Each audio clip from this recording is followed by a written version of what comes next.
దీంట్లో వచ్చే ప్రయత్నం చేస్తాడేమో తెలియదు.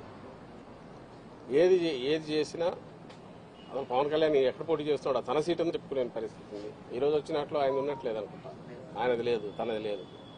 ఇప్పటికే డెసిషన్ తీసుకుంటే ఎక్కడ పోటీ అని చెప్పిండాలిగా, అది రాలే. కుప్పమన్నా ఉందా? కుప్పం అనౌన్స్ చేశాడా? తను అనౌన్స్ చేశాడు. ఈయనదైతే అది కూడా చెప్పుకునే పరిస్థితి ఉన్నట్ల. కనీసం తన సీటు తను కూడా చెప్పుకోలేకపోతున్నాడు.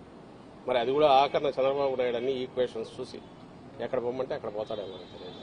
24 సీట్లు జనసేన పోటీ చేస్తుందని చెప్పి పవన్ కళ్యాణ్ అన్నారు సార్. కానీ 5 సీట్లు మాత్రమే ప్రకటించారు. అంటే మిగతా సీట్లో క్లారిటీ లేరా, అభ్యర్థి లేరా? చెప్తున్నా కదా, మిగిలిన సీట్లు చంద్రబాబు నాయుడు డిసైడ్ చేయాలి. అది జనసేన కూడా ఈయనే ఇవ్వాలి. అసలు ఫస్ట్ థింగ్ 24 సీట్లు, అసలు 175 వైఎస్ఆర్సీపీ నిలబడినాం. 2014 మాకున్న ఇది వచ్చి 18 సీట్లలో పోటీ చేయడం ఒకటే.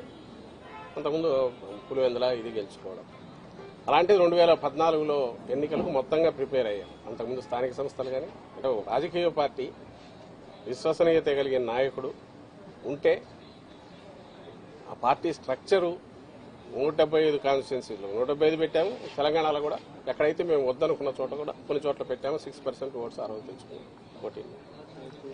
ఇందులో ఒక పార్టీ ఎట్లుండాలి రాజకీయ పార్టీ అనేది జగన్మోహన్ రెడ్డి గారు చూపిస్తే, ఒక అవుట్ఫిట్ ఏదో పెట్టుకుని ఇది రాజకీయ పార్టీ అని చెప్తున్నది ఏదైతే జనసేన అంటున్నారో, ఇంత దరిద్రంగా ఇట్లా కూడా ఉంటారా అనేది చూడాలంటే ఆయన్నే పవన్ కళ్యాణ్ గారిని చూస్తే కనపడుతుంది. అందుకోసమే మీరు గమనిస్తే పార్టీ స్ట్రక్చరు ఏర్పాటు చేసుకోవడానికి కానీ 175 నియోజకవర్గాల్లో ఒక ఇన్ఛార్జిని పెట్టుకునే ప్రయత్నం కానీ, అలాగే పార్టీ తరఫున కింద కమిటీలు వేయడం కానీ ఎందుకు చేయలేదంటే రేపు డిమాండ్ పెరుగుతుంది, చంద్రబాబు నాయుడుకి ఇబ్బంది కలుగుతుందని.